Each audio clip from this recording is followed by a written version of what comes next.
saya ya di pikiran saya sama ya. Kenapa? Karena waktu musim kemarau matahari cenderung bergeser ke utara ya. Kalau kita lihat ke timur ya, kalau kita berdiri di ekuator, nanti kalau waktu kita lihat di musim penghujan matahari bergeser ke selatan, mirip kan? Mirip. Cuma yang menggambarkan ini yang butuh ketelitian. Jadi kita harus benar-benar nyatat pakai tas juga ya kan, kita ya harusnya difoto setiap ya bulan, setiap hari sekali, itu nanti baru dapat gambar ya, difoto. Mungkin kalau kita seorang astronom dapat dana riset oke, tapi kalau kita tidak sampai sana kan kelihatannya repot ya, sering foto tiap hari jam yang sama ya. Soalnya kita punya kamera otomatis itu gak masalah ya, kita bisa membuka. Jadi yang saya lihat teman-teman ajaib ya, ajaib. Tapi kita sebenarnya bisa menggunakan konsep peta bintang ini ya, kan termasuk peta bintang juga sebenarnya, satu aplikasi ya. Untuk apa? Untuk menjelaskan adanya titik balik ya. Kita kan tahu bahwa matahari itu kan setahun mengalami 2 titik balik ya, titik balik utara dan selatan. Jadi utara dan selatan. Tapi ini anehnya memang di sini muncul seperti perpotongan di sini ya. Ini yang juga kalau kita bicara titik balik itu kan setiap setahun, tapi kalau di sini kan berarti setahun kan 2 kali ya, 2 kali titik balik. Jadi ini memang kita harus ini paling nggak tahu, oh berarti sebenarnya memang kalau konsep titik balik itu di sini ya. Di sini saya belum tahu secara fisik itu maknanya apa ya, waktu di tanggal ini di tanggal 9 tanggal 9 bulan 4 itu apa yang terjadi ya, jadi perpotongan itu maknanya apa itu saya belum pernah ngerti. Jadi luar biasa kalau kita mencermati tiap bulannya ya, kalau kita bisa mencermati. Jadi gitu ya, tinggal sekitar 10 menit lagi ya. Saya screenshot dulu biar ada foto presentasi.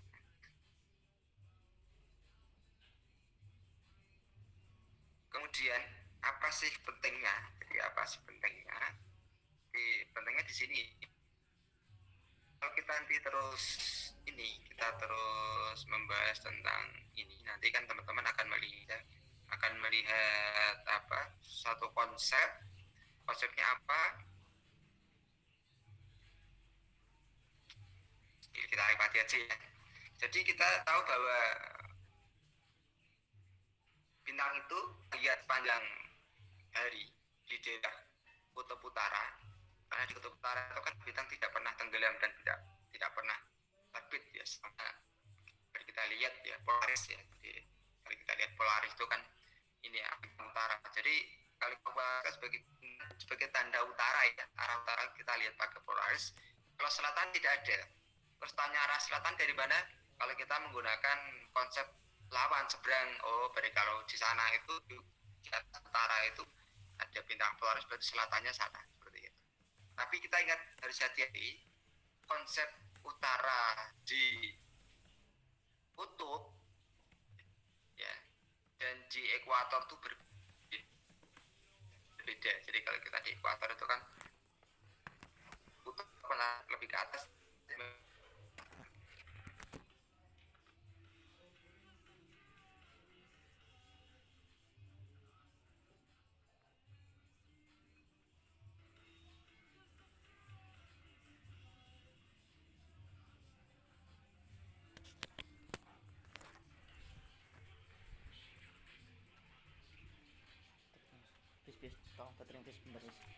aja ya. Terus ini kita memang butuh misalkan pengetahuan tentang kecerahan bintang, apakah dari magnitudo semu mutlak atau volumetrik, untuk apa? Untuk mengerti bintang itu. Terus apa sih kontribusinya? Ada istilah ilmu kosmologi. Jadi ilmu kos yang ini ya, tentang rasi bintang, tentang posisi bintang tertentu itu namanya rasi bintang. Terus ini yang penting juga. Jadi di dunia internasional, di International Astronomical Union itu diakui ada 88 rasi bintang. Kalau kita ya dan untuk Wayan ya, yang dikenal di Jawa ya, Jawa kemarin gitu ya. Di Yunani sumber ilmu filsafat banyak ya, jadi sampai sekitar 88 rasi bintang ya. Terus seperti apa ya, jadi kalau di sana juga dikenal utara ya, di kutub utara itu ada bintang sirkumpolar, itu rasi bintang yang dapat kita lihat sepanjang tahun. Kalau di selatan tidak, karena di sana kita gelap ya, arahnya hanya ada empat grup bintang yang bercahaya lemah. Terus di belahan utara itu ada beberapa bintang yang dekat dengan bintang utara ya. Ada Ursa Mayor, ada Ursa Minor, ada Cassiope dan Cygnus ya. Jadi kalau kita lihat ini apa sih pentingnya? Kalau kita lihat pentingnya, teman-teman akan tahu di sini ya. Misalkan kita lihat ini terus sih kurang. Kita lihat ini, jadi ada beberapa mitologi Yunani. Jadi kalau kita lihat itu, jadi biasa ya, mitologi Yunani akan kita tunjukkan yang terakhir aja. Kalau nggak salah ada bintang yang ke Centaurus ya. Centaurus itu gitu, banyak orang Yunani ini. Jadi walaupun dia itu masih zaman itu mitologi.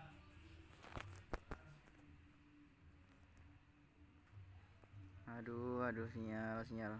Biasanya itu sebagai manusia, setengah manusia. Jadi kalau di film itu, saya pernah lihat filmnya. Jadi berupa kepala manusia, tapi tubuhnya itu kuda ya. Itu kalau kita lihat detail ya, kalau kita lihat detail di rasi bintang itu, ternyata dia berwujud ya, terdiri dari 11 bintang, dengan bintang yang paling cerah itu Alpha Centauri dan Beta Centauri. Jadi ternyata kalau kita melihat peta bintang, kita dapat mengidentifikasi mana sih Alpha Centauri, mana Beta Centauri. Oh gampang, kita lihat berarti bintang ini ada di belahan bumi utara, daerah kutub ya, dia terletak di sekitar Polaris seperti itu ya. Jadi saya lihat bentuk, kita kalau di langit itu kita buta kan. Kenapa di langit kita buta? Kita kan tidak bisa tahu, kecuali kita titik, oh itu. Tapi kalau kita misalkan ingat Centaurus itu bentuknya seperti apa, oh itu nanti di belahan bumi utara. Dekat apa? Ya dekat dengan dengan kutub ya, dengan kutub. Tapi memang kalau kita lihat di ekuator nggak susah ya, Alpha Centauri dan Beta Centauri. Jadi paling itu ya teman-teman, paling nggak kita tahu oh ternyata luar biasa peran orang Yunani ya. Kalau ini termasuk yang di daerah ekuator ya. Jadi ada Orion, Canis Major, Canis Minor, dan Pegasus seperti itu. Jadi nanti silakan teman-teman lihat ya. Terus di sini termasuk, jadi kalau kita lihat setara papan itu ya mirip ya, kalau kita bicara ini sebagai rasi bintang ya, rasi bintang, atau kita bicara map ya, star map sama ya, jadi mirip-mirip aja. Jadi kalau kita lihat ini, kita berada di daerah ekuator ya. Jadi di sini ada zenit, ini ada nadir ya, kita lihat di sini. Ini ada Andromeda, Pisces seperti. Jadi kita ini yang ini. Kita bicara ini benar-benar langit itu seperti itu ya. Pegasus, jadi ada Pisces, Aquarius. Yang mungkin akan kita sulit temukan itu adalah kehebatan orang Yunani itu, bagaimana dia menemukan ini ya, menemukan pola-pola. Kalau saya pribadi ceker masih bingung kan, kenapa kok yang Aquarius itu hanya segini disebut Aquarius, yang lain kok ditinggalkan gitu ya. Jadi memang masih kelenehnya tinggi ya, tapi ini diakui oleh Badan Astronomi Dunia ya, ada 88 tadi.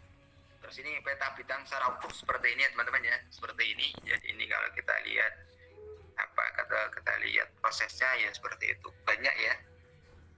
Jadi bagaimana, coba teman-teman bayangkan orang itu mampu menggambarkan seperti ini. Gitu, misalkan kita ada di ekuator, nanti di sini ada apa saja gitu kan, luar biasa.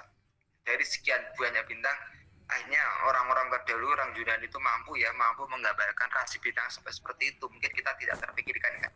Dan ini semua adalah garis hayal ya, garis hayal seperti itu. Saya kira itu.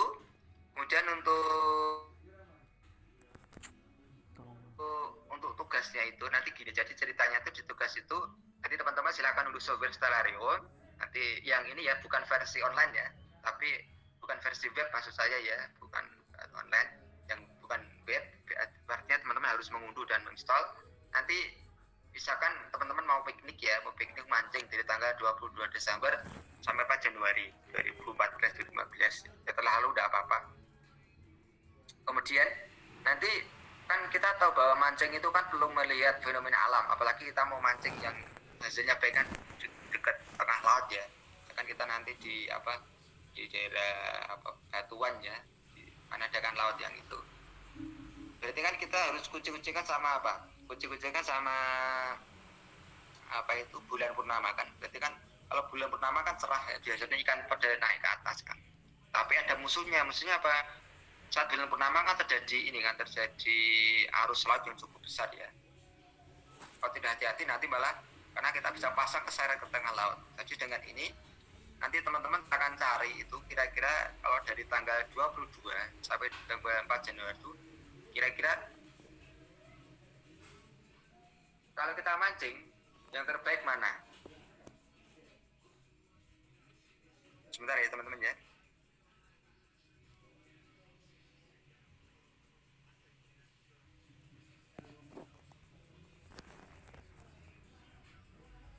Sebentar ya. Mohon sekitar 4 menit lagi ya. Satu contoh. Jadi nanti kalau teman-teman ini unduh softwarenya kan, saya sudah unduh tapi versi saya versi web ya, bukan versi saya belum sempat unduh yang versi unduhan ya. Jadi nanti kita ada dua pilihan. Jadi kita nanti tidak ini ini teman-teman sudah tampak slide-nya belum? Sudah, Pak. Oke, ya baik. Ini adalah salah satu tampilan software Stellarium yang berbasis web ya, berbasis web. Jadi kita bisa melihat berbagai file di sini ya. Jadi di sini ada kalender, ada my observation. Jadi kalau kita itu ingin mendapat data banyak ya, ingin ngopi seperti itu, nanti kita bisa dari ini my observation ya. Tapi nanti kita harus klik ini. Syaratnya apa? Syaratnya kita harus login dulu. Saya sudah login ya. Saya sudah login, akhirnya saya bisa mengakses ya. Tapi kalau belum login biasanya nggak bisa ya. Ya memang harus login, kirim email seperti itu. Jadi kalau seperti ini memang di sini terbatas. Kenapa terbatas? Kita memang hanya bisa melihat bagian tertentu. Nanti misalkan kita bisa melihat dari konstelasi dengan jelas kita ngerti itu seperti ini. Ini Cancer seperti ini. Terus kita pengen ngerti bulan itu seperti apa. Nanti kita juga bisa tahu karakternya. Bulan itu magnitudo 11,3. Ya, bagi saya ini sudah sangat bagus ya, bisa melihat banyak hal sampai dengan tentang koordinatnya ya. Jadi koordinatnya kan kita harus ngerti apakah polar, apakah polar. Koordinatnya menggunakan horizontal elliptik ya.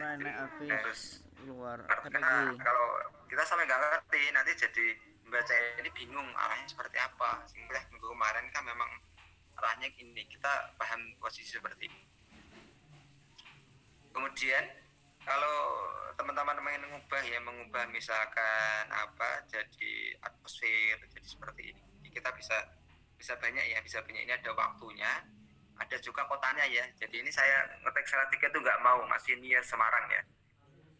Tapi kalau kita sudah login, ini bagian yang saya sudah login ya, dengan itu nanti kita bisa mengubah ya, ada nama saya, nanti kita bisa mengubah dan kita bisa mendapat banyak hal. Jadi misalkan kita bisa mengklik kalender misalkan tadi ini kan versi web ya. Tadi kan misalkan tanggal 22 Desember ya, tanggal 22 Desember 2014 Jadi kita bisa mengganti di sini. Kalau kita lihat di sini itu ya, terjadi beberapa fenomena alam ya, karena adanya gerhana matahari, gerhana bulan, full moon juga. Ternyata full moon itu ya terjadi kapan? Terjadi pada tanggal 8 Desember. Jadi kalau tanggal 22 Desember itu apa yang terjadi? Ternyata kalau kita lihat ya, malah tanggal 23 itu gerhana matahari ya, tahun 2014 ya, gerhana matahari. Terus new moon-nya, bulan barunya itu tanggal 23 Desember. Artinya kalau tanggal 23 itu kan gelap ya, sedang gelap karena bulan baru kan. Jadi kalau kita lihat 23, artinya kalau kita mancing tanggal 23 itu kan nggak pas ya, nggak pas. Masih bulannya, masih bulan bulan baru, masih gelap gulita gitu kan. Terus itu kan banyak tanggal Pak, ya kan, itu kan banyak tanggal dari tanggal 24 Desember, 22 Desember ya, sampai tanggal 4 Januari. Kalau kita lihat sampai tanggal 4 Januari itu kita ya 2015 ini juga sebenarnya belum tampak ya Pak, belum tampak adanya perubahan ya, belum tampak ada perubahan. Jadi kalau kita lihat Januari itu tinggal 3 Januari masih bulan baru ya, masih kategori bulan baru, jadi belum terlalu tampak ya Mas seperti ini ya, belum terlalu tampak. Kemudian kalau kita lihat ini kapan terjadi, misalkan kita terjadi full moon sekitar tanggal 18 Januari. Jadi 18 Januari baru full moon. Artinya apa? Kalau teman-teman menggunakan software ini untuk mencari waktu yang pas dari tanggal 22 sampai tanggal 4 itu nggak dapat data pas ya. Data itu kan kalau yang ini stellarium online itu hanya fenomena yang ini ya, fenomena yang umum aja, yang penting itu yang bisa disajikan.